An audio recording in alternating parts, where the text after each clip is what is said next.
बिस्मिल्लाहिर्रहमानिर्रहीम। अस्सलाम वालेकुम। स्पेक्ट्रम सिक्योरिटीज़ की जानिब से इमरान मेमन एक बार फिर आप लोगों के साथ हाजिर। आज का वीडियो उसी चेन का हिस्सा है जो हमने अक्टूबर के आखिरी 2 हफ्तों में एक चेन स्टार्ट की थी कि इंडेक्स किस तरह से मूव कर रहा है। आप लोगों ने नोट किया होगा कि मैं डेली अपनी वीडियोस शेयर नहीं कर रहा होता। मैं बड़ा ओकेजनली ये काम कर रहा होता हूँ और उसका रीज़न यही है कि ताकि एक एक प्रॉपर तरीके से आप लोगों को जो है हम एजुकेट कर सकें। ये नहीं कि आज स्क्रीन पे कुछ हो गया तो उस पर आपका ट्रेंड चेंज हो गया और आज कोई इवेंट आ गया तो उसकी वजह से ट्रेंड चेंज हो गया। उसमें फिर नॉर्मली आप लोग ज़्यादा कंफ्यूज्ड रहते हैं। तो जो पहले हमने अक्टूबर की 29 को जो वीडियो शेयर किया था, अक्टूबर के 29 और अक्टूबर के 30 को जो हमने अपना वीडियो पोस्ट किया था, उसी को थोड़ा सा रैप अप कर लेते हैं। मैं उसकी ज़्यादा डिटेल में नहीं जाऊँगा क्योंकि उससे टाइम ज़्यादा हो जाएगा और कोई फ़ायदा नहीं है। तो बेहतर है कि उस वीडियो को आप पहले देख लें ताकि जो मैं कहना चाह रहा हूँ या जो इस वीडियो में अब मैं डिस्कस करूँगा वो बेहतर तरीके से आपको समझ में आ सके। तो शुरू करते हैं। ये बेसिकली हमने outlook for the November discuss किया था। हमारा ट्विटर लिंक है जिस पे ये जो आउटलुक है वो पोस्टेड है और उसमें बड़ा क्लियरली बताया था कि 47,300 से 47,580 जो है वो एस्टेब्लिश्ड टारगेट है फॉर द बुल्स और यहाँ पे हम साइकिल कंप्लीट होता हुआ देख सकते हैं और अग्रेसिव प्रॉफिट टेकिंग जो है यहाँ पे हम रूल आउट नहीं कर सकते। आपने नोट किया होगा कि इंडेक्स ने 47,600 के आसपास जो है वो अब तक का हाई लगाया था और उसके बाद फिर हमने ये भी बताया था कि 45,850 से 45,600 जो है वो एक करेक्टिव पुल बैक समझा जाएगा। लेकिन अगर 45,200 से नीचे अगर हम ट्रेड होते हुए देखते हैं मार्केट को तो फिर वो एक बेरिश रिवर्सल में कन्वर्ट होते हुए चीज़ें नजर आएंगी और फिर हम 44,780 से 44,200 इनिशियली एक्सपोज होते हुए देखेंगे। ये हमने outlook for the November post किया था और आप देख सकते हैं कि आज 26 नवंबर है और चीज़ें किस तरह से मूव हुई हैं। ये वो चार्ट पैटर्न था जिसका हम बार बार जिक्र कर रहे थे। सितंबर 2020 का ये कंसोलिडेशन या वेव पैटर्न, उसके बाद मार्च फ्रॉम जनवरी टू मार्च 2021 का कंसोलिडेशन पैटर्न और फिर ये करंट वाला जिसमें हम 48,000 से जो एक हमने फॉलो होते हुए देखा और किस तरह से चीज़ें चली। ये भी उस वीडियो में काफ़ी डिटेल में डिस्कस किया है, उसको आप देख लीजिएगा तो आपको चीज़ें और समझ आ जाएंगी। अब क्योंकि हम उस फॉल में दाखिल हो चुके हैं और वो फॉल हमने देख लिया, तो अब नेक्स्ट स्ट्रेटेजी क्या होनी चाहिए इस पे ज़रा बात कर लेते हैं।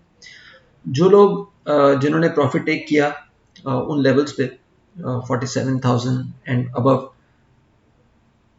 या जिन्होंने अपने शॉर्ट्स अटेम्प्ट किए वो 43,800 या 44,200 के बीच अपने शॉर्ट्स कवर कर सकते हैं क्योंकि मार्च 2020 से ये जो ट्रेंड लाइन बनी है, इस ट्रेंड लाइन सपोर्ट या इस ट्रेंड लाइन के बेस पे जो सपोर्ट नज़र आ रही है वो 43,800 से 44,200 की रेंज के बीच आ रही है। तो जो शॉर्ट में है वो अपने शॉर्ट्स यहाँ पे कवर कर सकते हैं या एटलीस्ट रिस्क मैनेज कर सकते हैं। And those who spend some cash और ये सोच रहे थे कि हम 47,000 या उस पर ऊपर हम जो प्रॉफिट टेक करके निकले हैं, अब हम बाइंग कहाँ स्टार्ट करें, तो दिस इज द रेंज जहाँ पे बाइंग अटेम्प्ट लिया जा सकता है। लेकिन वो बाइंग अटेम्प्ट का स्टॉप क्या होना चाहिए, वो स्टॉप लॉस आपका for the month of December अगर हम बात करें तो your ideal stop loss should be between the range of 42,000 942,600।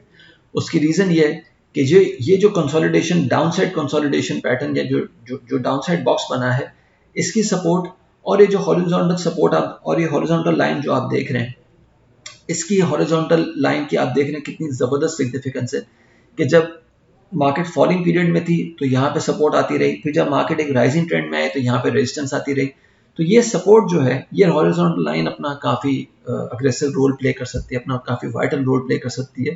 तो हेंस बिटवीन 42,800 एंड 42,600 आपकी जो है वो स्टॉप लॉस होना चाहिए for the month of December. इसको मैं आगे भी अभी एक्सप्लेन करूंगा अपने डिफरेंट स्लाइड्स में कि इसको फर्दर हम किस तरह से इस थ्योरी को या इस लॉजिक को किस तरह से हम फर्दर ऑथेंटिकेट कर रहे हैं। ये हेड एंड शोल्डर पैटर्न बना हुआ था। ये हेड एंड शोल्डर पैटर्न भी आप लोगों को जो है, जो हमारे प्रीमियम मेंबर्स हैं उनको हम गाइड कर चुके थे कि 47,300 के आसपास ये हेड एंड शोल्डर का पैटर्न का राइट शोल्डर जो है वो फॉर्म होता हुआ नजर आएगा। और आप देखें कितनी खूबसूरती से टेक्निकल चार्ट्स ने अपना काम किया है और ये हेड एंड शोल्डर पैटर्न अब बन चुका है। इसकी नेकलाइन सपोर्ट भी 43,100 से 42,800 के आसपास बन रही है।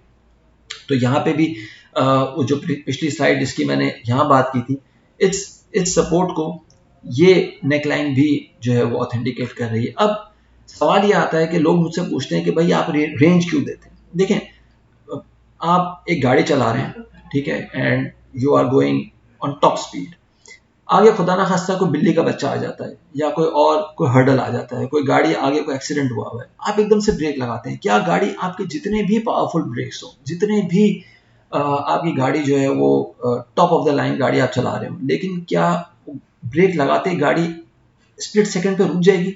कभी भी ऐसा नहीं होता।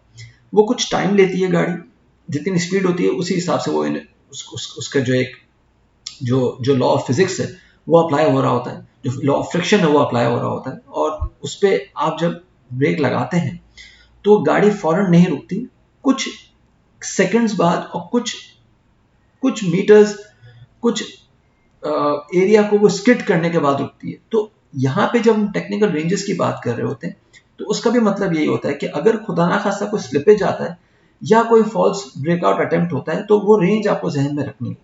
अगर यहाँ पे कोई स्लिपेज आता है तो 43,100 से 42,800 ये नेकलाइन सपोर्ट है और जो हॉरिजॉन्टल सपोर्ट मैंने यहाँ पे बात की 42,600। तो ये अब इतना तो वेटेज आपको देना होगा कि 43,600 से 43,100 से 42,600 यानी कि ऑलमोस्ट को 500 पॉइंट है यार, इतना तो वेटेज में दे सकता हूँ।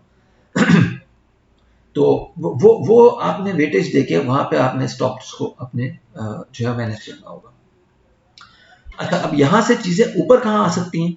अगर यहां से जो करंट लेवल पे हम खड़े हैं 44,200 से 43,800 की रेंज पे, अगर यहां से ही बाउंस आता है, जो कि 70% चांसेस हैं कि इंशाल्लाह ताला यहां से बाउंस एक्सपेक्टेड है, क्योंकि जो फाइबोनाची जिस पैटर्न में इंडेक्स है वो फाइबोनाची रूल बता रहा है कि यहाँ से एक बाउंस हम जो है वो रूल आउट नहीं कर सकते।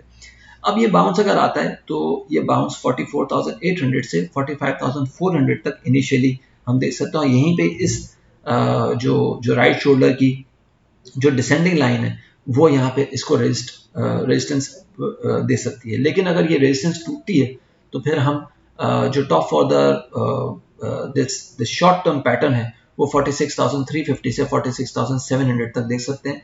और यही वो टॉप है जिसका हमें ये जहन में रखना होगा कि ये अग्रेसिव प्रॉफिट टेकिंग जो पहले 47,700 पे हम देख रहे थे या 47,300 पे देख रहे थे, वो 46,300 से 46,700 के आसपास देख सकते हैं। और अगर ये रेंज टूटती है तो फिर एक नया बुल रन जो है वो हम ट्रिगर होते हुए देख सकते हैं। तो कलेक्टिवली अभी हम अगर समराइज करें तो you should start booking your profits on shorts between 44,200 and 43,800 and for buying attempt यही रेंज आपने जहन में रखनी होगी with a stop at 42,600, target आप 44,800 से 45,400 इनिशियली कर सकते हैं with a maximum target of 46,350 and 46,700 in the current range। अपना ख्याल रखिएगा, अपनी राय से प्लीज जरूर आगाह कीजिएगा। Thank you, Allah Hafiz.